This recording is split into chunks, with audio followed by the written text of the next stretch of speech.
নমস্কার, জয় মা তারা। আজকের যে বিষয়টা বলবো সে বিষয়টা হচ্ছে আমাদের অনেক মায়েরা এবং বোনেরা রয়েছেন যাদের সাথে তাদের হাজবেন্ডের অথবা মনের মানুষের কিন্তু কোনো রকম কোনো মিল হচ্ছে না, অথবা যে কোনো ছোট্ট ছোট্ট বিষয় নিয়ে তাদের সাথে কিন্তু ঝগড়া হচ্ছে এবং সেই ঝগড়া একটা পর্যায়ে এত দূর এগোচ্ছে যে মুখ দেখা দেখি প্রায় বন্ধ হয়ে যাচ্ছে।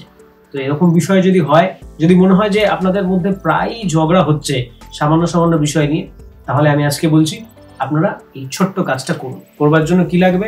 একটা ছোট্ট মাটির পাত্র নেবেন হচ্ছে 2টো দারচিনি, 2টো লবঙ্গ, অল্প একটু ভীমসেনী কর্পূর, একটুখানি লাল চন্দন, আর নেবেন একটু কেশর, আর সাথে অল্প একটুখানি সিঁদুর নিয়ে নেবেন। এইবার 2টো গোলমরিচ, 2টো এলাচ, 2টো লবঙ্গ, একটু ভীমসেনী কর্পূর একটুখানি ভালো করে জ্বালিয়ে নিন মাটির পাত্রে।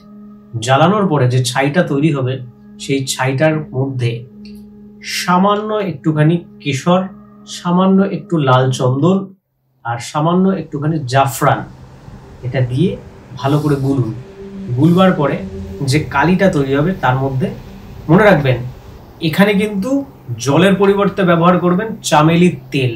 এবার যেটা পোড়ানোর সাথে এই সামগ্রীগুলো মিশানোর পরে যে পাউডার বলুন বা যে কালিটা তৈরি হবে, মনে রাখবেন প্রত্যেকদিন স্নান করবার পরে এই অনামিকা আঙ্গুল দিয়ে কিন্তু নিজের কপালে একটি করে টিপ দেবেন।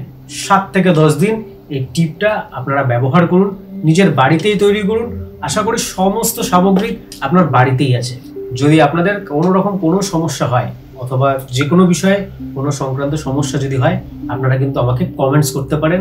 আমি চেষ্টা করব কমেন্টসের মাধ্যমে আপনাদের সমস্যার সমাধান করার, অথবা প্রত্যেকের চেষ্টা করব তার উত্তর দেওয়ার।